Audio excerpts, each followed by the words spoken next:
तरफ कुआं दूसरी तरफ खाई, जनता के सामने फिर विकल्प का विषय आया। 2009 के अंदर जो मैंने आपको कहा local context, Rahul Gandhi UP के हैं और राहुल गांधी मायावती और मुलायम सिंह से लड़ रहे हैं, तो उनको एकदम से एक विकल्प दिखा।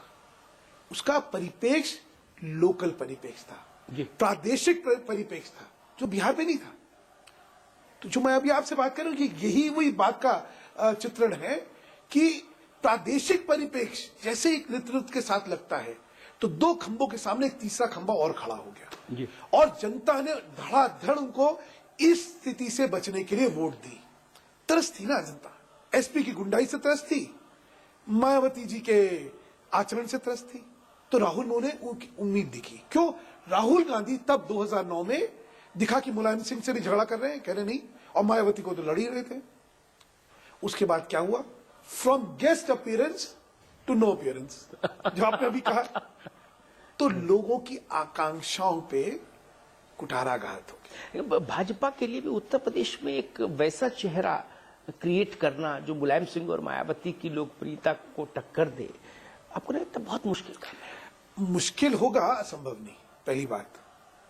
और कुछ चीजें भी कहनी नहीं चाहिए मुझे, जब तक स्थिति समझ आ जाए ना और आप सत्यता समझ लें तो उसका समाधान निकाल लेते हैं। अभी उत्तर प्रदेश भाजपा की कार्यकारिणी बनी जी, ऑफिस बियरर्स अनाउंस किए, वहां के अध्यक्ष ने, उसमें 5 बड़े नेताओं के पुत्र उपाध्यक्ष से लेकर और महामंत्री तक बन गए। अब अगर ये ट्रांसफॉर्मेशन है तो फिर कार्यकर्ता थोड़ा सा कहीं न कहीं उपेक्षित होता है। देखिए, इसमें एक मूल्यांकन करना पड़ेगा।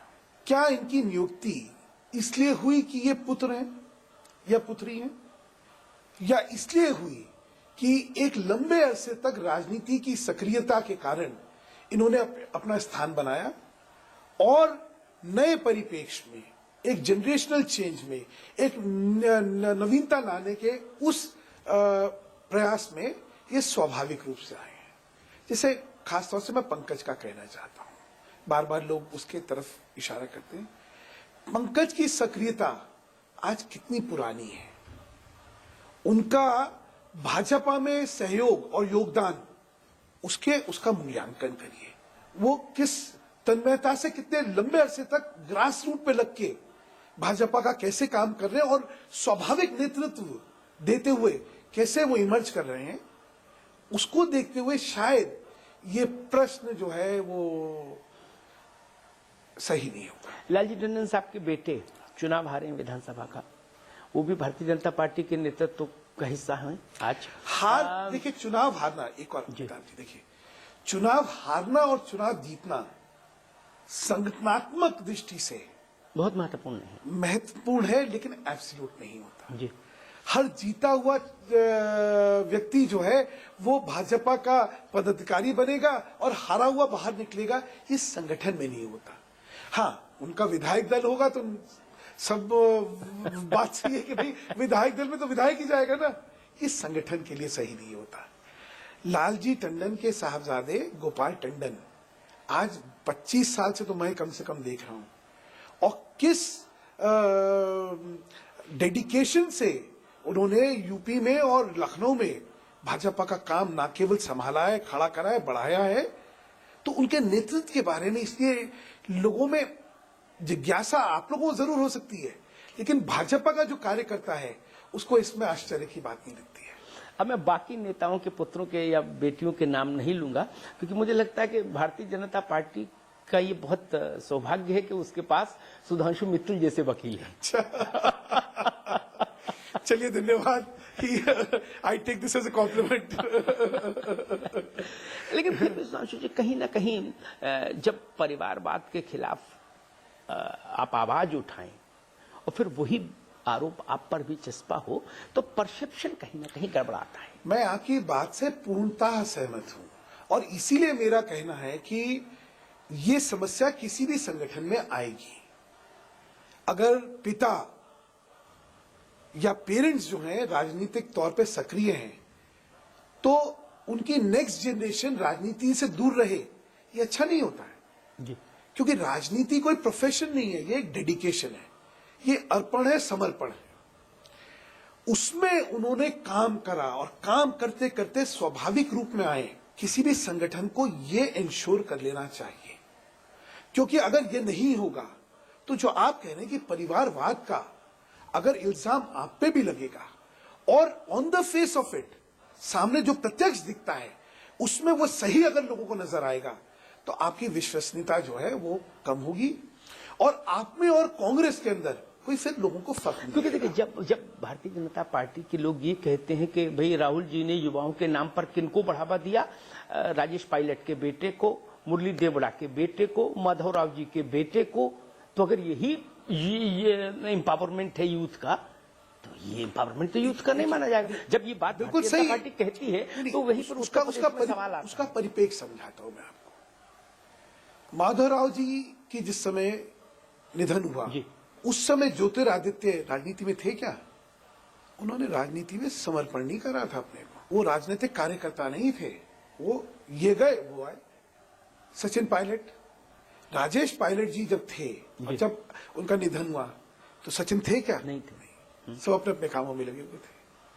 तो इनका राजनीति में आना परिवारवाद की वजह से हुआ। पंकज राजनीति में इसलिए नहीं आए हैं, पंकज राजनीति में आज 20 साल से राजनीति कर रहे हैं। ऐसे ही है। तो देखिए दोनों चीजों के अंदर फर्क को देखना पड़ेगा। लेकिन मैंने आपसे आप जो बात कह रहे हैं उससे पूर्णतः सहमत हूं कि परसेप्शनली ये कहीं संदेश ना चला जाए कि यहां भी वही परिवारवाद चलने वाला है। और मैंने कहा परिवारवाद का एक और परिप्रेक्ष्य है कि नेतृत्व के द्वार बंद हो जाते हैं जी, वो चीज यहां नहीं है। 2 बार पंकज जी विधानसभा चुनाव लड़ना चाहते थे, स्थितिवश संगठन को नहीं लगा कि ये इस समय संभव होगा, नहीं हुआ। अगर परिवारवाद ही होता तो लड़ लिए होते। हाँ? गोपाल टंडन तो 25 साल पहले लड़ लिए होते। तो फर्क है दोनों स्थिति में और बहुत बहुत बहुत ज्यादा फर्क है दोनों स्थिति में।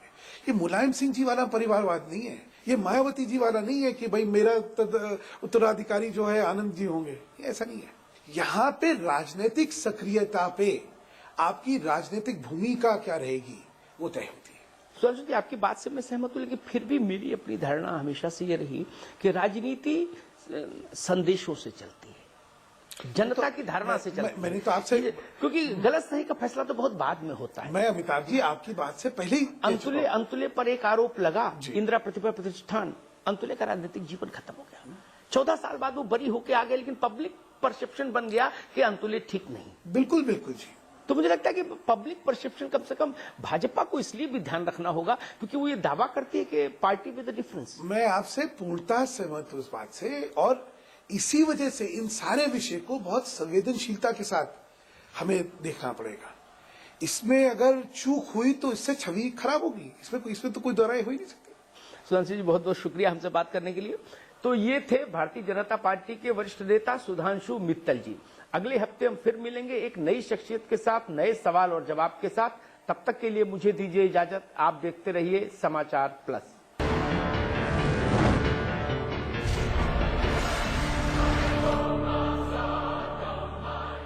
जिंदगी में समझौते हमें कबूल नहीं, ये सीखा है हमने रजनीगंधा बनाने वालों से, जो क्वालिटी से कभी भी कोई भी समझौता नहीं करते। रजनीगंधा, क्योंकि इसमें है 200 रुपए प्रति किलो अव्वल क्वालिटी की सुपारी, 900 रुपए प्रति किलो खुशबूदार इलायची के दाने, 900 रुपए प्रति किलो गुणकारी कट्टा, 90,000 रुपए प्रति किलो शीतल चंदन तेल, 2,60,000 रुपए प्रति किलो रूह केवड़ा। इसमें टेस्ट है, तंबाकू नहीं। तो आइए आप भी आजमाइए रजनीगंधा। रजनीगंधा, विश्व का सर्वाधिक बिकने वाला प्रीमियम पान मसाला।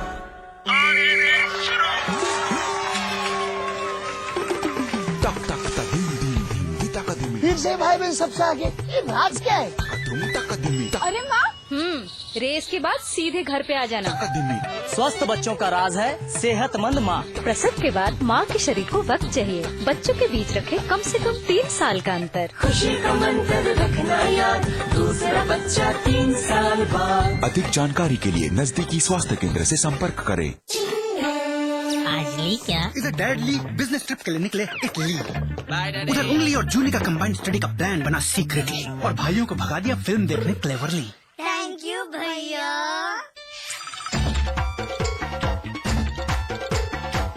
And then interestingly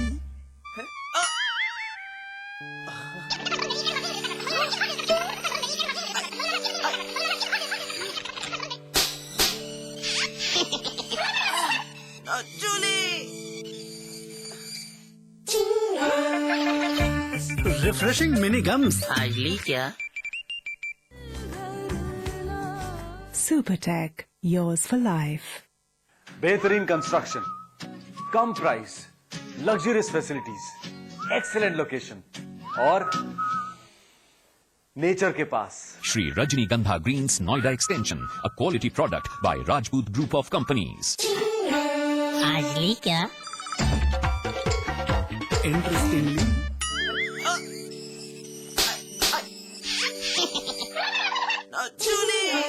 refreshing mini gums. आज ली क्या?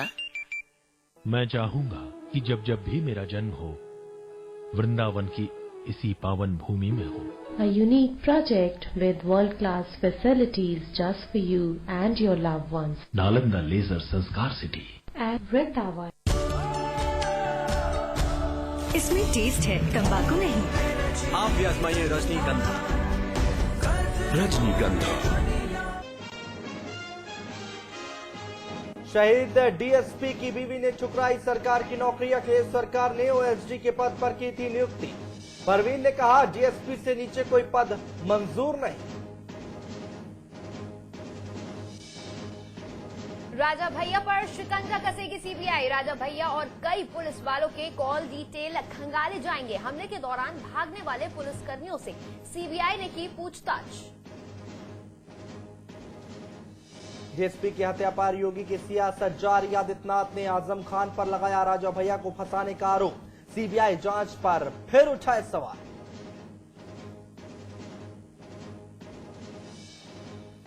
शहीद डीएसपी के परिजनों से मिलने देवरिया पहुंचे राहुल गांधी। पीड़ित परिवार को दिलाया आरोपियों के खिलाफ कार्रवाई का भरोसा।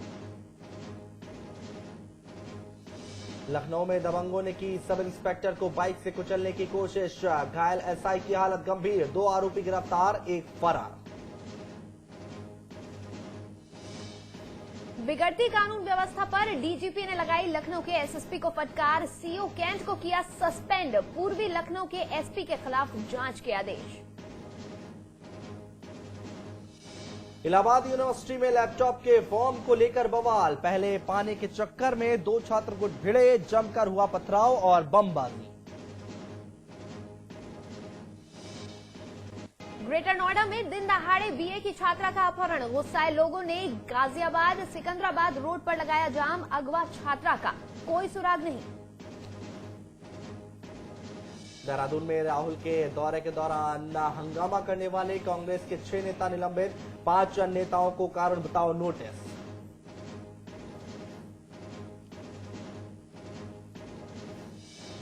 और हेमराज के हत्यारे देश के प्रधानमंत्री का भारत में जोरदार स्वागत। परिवार के साथ अजमेर पहुंचे राजा परवेज अशरफ। ख्वाजा मोइनुद्दीन की दरगाह पर की जियारत।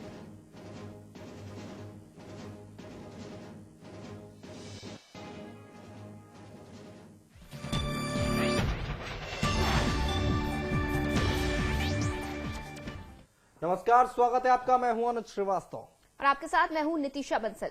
शुरू करते हैं फटाफट खबरों का सिलसिला। मुख्यमंत्री अखिलेश यादव आज एमपी के निवाड़ी में आयोजित सामूहिक विवाह सम्मेलन में भाग लेने पहुंचे। कार्यक्रम में उनके साथ डिंपल यादव भी मौजूद रही। कार्यक्रम में 125 जोड़े परिणय सूत्र में बंध गए। वर वधुओं को मुख्यमंत्री अखिलेश यादव ने आशीर्वाद दिया। कार्यक्रम का आयोजन सपा विधायक मीरा यादव ने कराया। इस मौके पर अखिलेश यादव ने कहा कि सरकार घोषणा पत्र के वादे के मुताबिक 11 मार्च से लैपटॉप वितरण करने जा रही है। कुंडा में शहीद हुए डीएसपी जियाउल हक की बीवी के ने अखिलेश सरकार की दी नौकरी ठुकरा दी है। जी हां, आपको सुनने में थोड़ा अटपटा जरूर लगे, लेकिन ये सच है। शहीद की बीवी परवीन का कहना है कि डीएसपी से कम की नौकरी उन्हें मंजूर नहीं है। आपको बता दें कि शुक्रवार को ही यूपी सरकार ने शहीद की बीवी को पुलिस वेलफेयर डिपार्टमेंट में ओएसडी के पद पर नियुक्त करने का ऐलान किया था। वहीं जियाउल हक के भाई को कांस्टेबल बनाया गया है, लेकिन परवीन ने ओएसडी की नौकरी करने से साफ इनकार कर दिया।